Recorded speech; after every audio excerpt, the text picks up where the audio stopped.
Assalamualaikum warahmatullahi wabarakatuh. Hamdan wa syukranillah wassalatu wassalamu ala rasulillah amma ba'd. Alhamdulillah, rekan-rekan dimanapun berada, dari Sabang sampai Merauke, dari Malaysia hingga Andalusia, terima kasih atas dukungan rekan-rekan semua. Alhamdulillah, semakin meningkat respon dari kawan-kawan baik dari Indonesia maupun di luar negeri, kawan-kawan di Malaysia, di Brunei dan di Turki. Alhamdulillah terus connect di channel YouTube ini. Sebagian bertanya, Pak Ustadz, apa sih bedanya ekonomi Islam dengan ekonomi lain?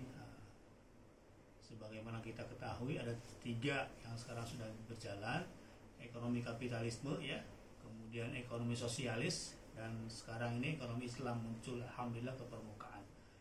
Kita tidak ambil tiga perbedaan, kita cari dua dulu yang beda. Yang pertama dari ekonomi kapitalis dan ekonomi Islam. Ini bedanya apa? Alhamdulillahirrahmanirrahim, saya S1-nya ekonomi kapitalis. Ekonomi akuntansi belajar dulu. Ya memang waktu itu berapa saya kuliah itu? 97, belum boleh disebut belum ada kuliah tentang ekonomi Islam. Maka saya pun merasakan selama 4 tahun ngambil ekonomi akuntansi umum, banyak hal-hal yang ketika itu biasa saja ternyata kurang betul gitu. Alhamdulillah bertobat kepada Allah, kemudian hijrah belajar di S2 ekonomi Islam. Apa saja sih perbedaannya antara ekonomi Islam dan ekonomi kapitalis, ya kan? Yang sosialis kita singkirkan terlebih dahulu. Yang pertama adalah ternyata di akad. Quran surat Al-Maidah ayat 1. A'udzubillahi minasyaitonirrajim. Ya ayyuhalladzina amanu aufu bil uqud. Hai orang-orang beriman, tunaikanlah akad. Ya. Dalam ekonomi Islam, akad merupakan pondasi utama halal haramnya suatu transaksi. Nanti dilihat akadnya betul atau tidak. Yang jelas akadnya harus sesuai dengan ketentuan syariah.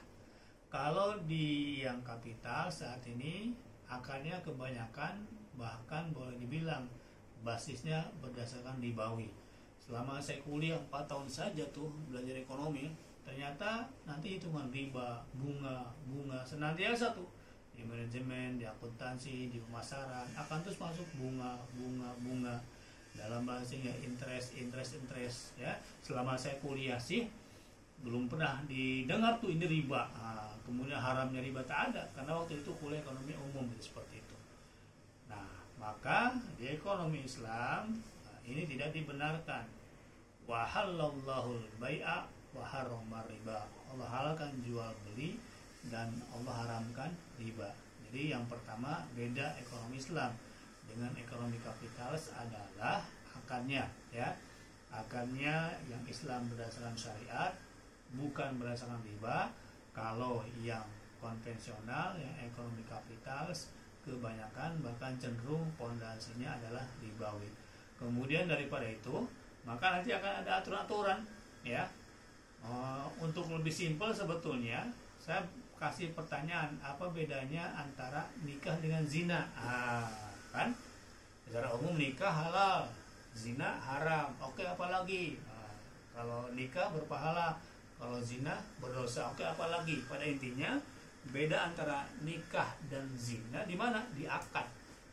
Ya, yang menikah masya Allah mempelai pria, mempelai wanita, kemudian akad 2 orang saksi, ada mahar, ijab kabulnya. Maka ketika dia selesai menikah, saya terima nikahnya fulan binti fulana dengan mas yang sekian dibayar tunai, kemudian disahkan. Maka ketika itu masya Allah pegangan tangannya halal, kemudian cumbunya halal, hubungan suami istrinya halal, terus hidup keberkahan. Tetapi yang zina mohon maaf ya, dia bikin akad juga tapi kan akadnya salah. Berapa satu malam? Ini mohon maaf, mohon cakap, ada yang 2.000, 5.000, 1 juta sekian ya. Maka tak ada akad pernikahan di situ, akadnya zina, sehingga pegangannya zina, kemudian ciumannya, cumbunya, apalagi hubungannya dosa dan dosa. Oke? Jadi teman-teman semua yang masih belum menikah, segera halalkan saja ya. Dengan halal di akad tadi, pahala. Jadi yang pertama kembali ke topik kita, perbedaan pokok antara ekonomi Islam dan ekonomi kapitalitas di akar. Paham ya? Itu yang pertama. Yang kedua apa? Yang kedua tujuannya, ya. Kalau ekonomi kapitalis yang sementara ini mungkin masih banyak orang yang di situ bertungkus-tungkus, termasuk umat Islam pun masih di situ. Tujuannya apa? Semata-mata profit tujuannya. Bahkan yang sudah hijrah pun kadang-kadang dihancurkan hubungan persaudaraannya, dia kurang bagus akhirnya hubungan pertemanannya, gara-gara tujuannya profit. Nah, di situ sehingga dengan modal sekecil-kecilnya mendapatkan untung yang sebesar-besarnya. Ini dia yang kurang tepat, ya. Maka kalau dalam ekonomi Islam tujuannya bukan sekedar profit, tujuannya bukan untung bro, tujuannya bukan fulus, bukan. Tujuannya apa? Al-falah. Apa itu? Kemenangan, ketaatan kepada Allah dan Rasulnya. Hayya ala sholah, hayya ala falah. Nah kita ekonomi Islam mengajak untuk kepada al-falah. Apa? Kemenangan dunia dan akhirat, menggapai surganya Allah Subhanahu wa ta'ala. Sehingga apa? Nanti akan ada aturan, ya. Kalau ekonomi kapitalisme yang modal kuat dia menang, yang lain udah nggak bisa dia masuk seperti itu. Tapi kalau dalam ekonomi Islam ada aturan. Salah satunya adalah a'udzubillahi minasyaitonirrajim. Ya ayyuhalladzina amanu la ta'kulu amwalakum bainakum bil batil. Nah, ada aturan dia, ya. Dicegah, dibatasi dengan aturan. Kita sebagai umat Islam menyerah diri dengan aturan Allah Subhanahu wa ta'ala. Hai orang-orang beriman, la ta'kulu amwalakum bainakum bil batil. Jangan kau makan harta saudaramu dengan cara yang batil. Tak boleh merampas, tak boleh ngambil dengan seenaknya, nggak boleh suap, nggak boleh tipu. Banyak aturan. Oke? Ya. Jadi banyak aturan. Kalau mau ambil yang betul, gimana? Illa antakuna tijaro, berdagang. Tijaro ini berulang-ulang di Al-Quran. Nanti kita akan kaji khusus berapa kata tijaro dalam Al-Quran. Dalam ayat ini saya ulangi. A'udzubillahi minasyaitonirrajim.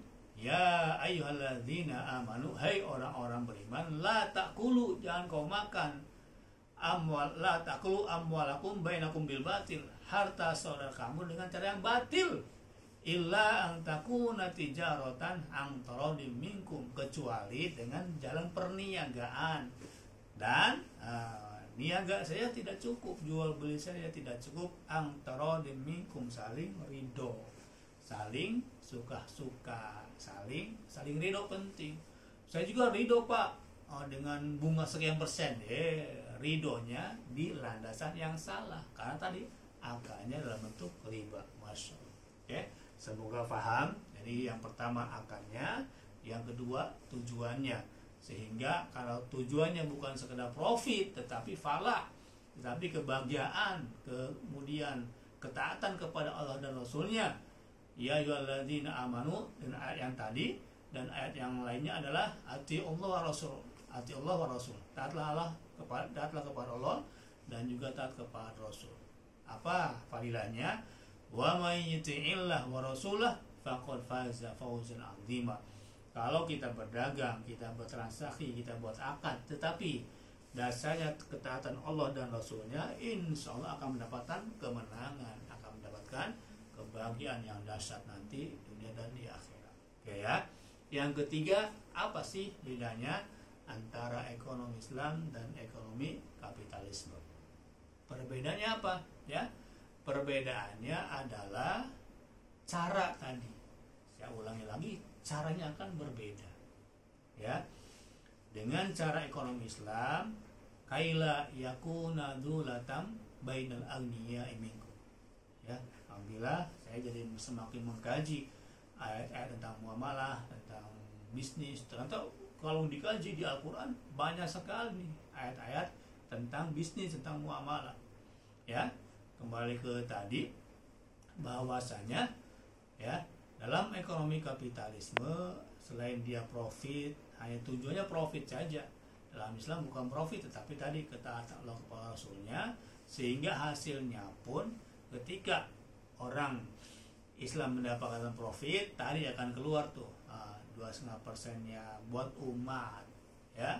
Bahkan kita dicontohkan nanti seperti Sayyidina Abu Bakar As-Siddiq radhiyallahu anhu, kemudian Umar bin Khattab radhiyallahu anhu, Utsman bin Affan dan sahabat-sahabat yang lainnya, dia mencontohkan bukan profit tujuannya, tetapi lebih pada kemaslahatan umat, taat Allah dan Rasulnya. Nah, kita nanti akan lihat bagaimana para kapitalisme akan di-ranking berdasarkan aset paling banyak siapa, ya, yang paling kaya di dunia, yang paling kaya siapa.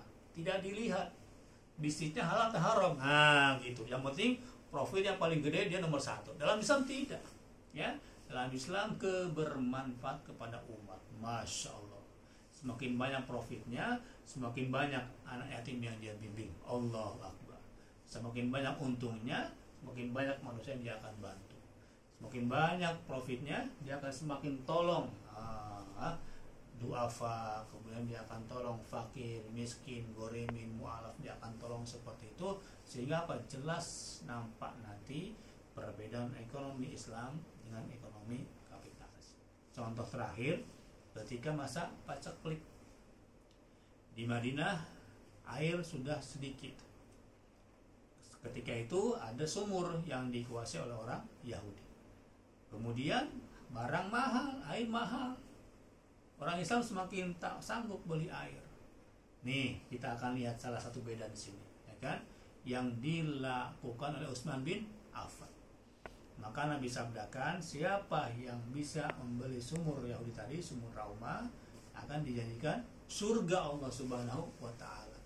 Maka Utsman bin Affan datang menawar sumur yang dia kuasai Yahudi tadi, ya. Di total 2 kali transaksi, pertama 12.000 dirham, yang kedua 8.000 dirham, total 20.000 dirham. Sekarang kalau 80.000 satu koin dirham, kurang lebih 1,6 miliar. 1,6 miliar transaksinya Utsman bin Affan kepada orang Yahudi. Kita lihat, kalau tujuannya profit, Masya Allah, Utsman bin Affan akan minta balik modal, ya.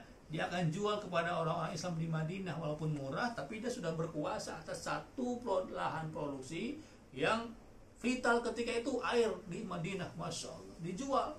Tetapi Utsman bin Affan tidak mengharapkan profit, ya. Utsman bin Affan lebih mengutamakan kemaslahatan umat. Masya Allah, ya. Sehingga digunakanlah sumur tadi airnya oleh orang-orang Islam ketika itu. Dan subhanallah, terus mengalir pahalanya, profitnya. 14 tahun lalu ini transaksi terjadi. Utsman bin Affan bukan sekedar mengambil profit, keuntungan duniawi saja, tetapi dia wakafkan sehingga sekarang 14 abad kemudian sumurnya masih ada rekening atas nama Utsman bin Affan, ada hotel milik Utsman bin Affan, sampai sekarang itu berjalan untuk keluarga umat Islam. Masya Allah, la haula wala quwata illa billah. Itu salah satu contohnya saja bahwa Utsman bin Affan melakukan prinsip-prinsip transaksi berdasarkan ketaatan Allah dan ketaatan kepada Rasul. Bandingkan dengan kapitalisme, ya, yang dia memiliki hajat hidup orang banyak, kemudian dikuasai, kemudian semakin melembung dia, yang kaya semakin kaya, yang miskin semakin ditindas. Ini yang akan kita bersihkan, ini yang akan kita perjuangkan.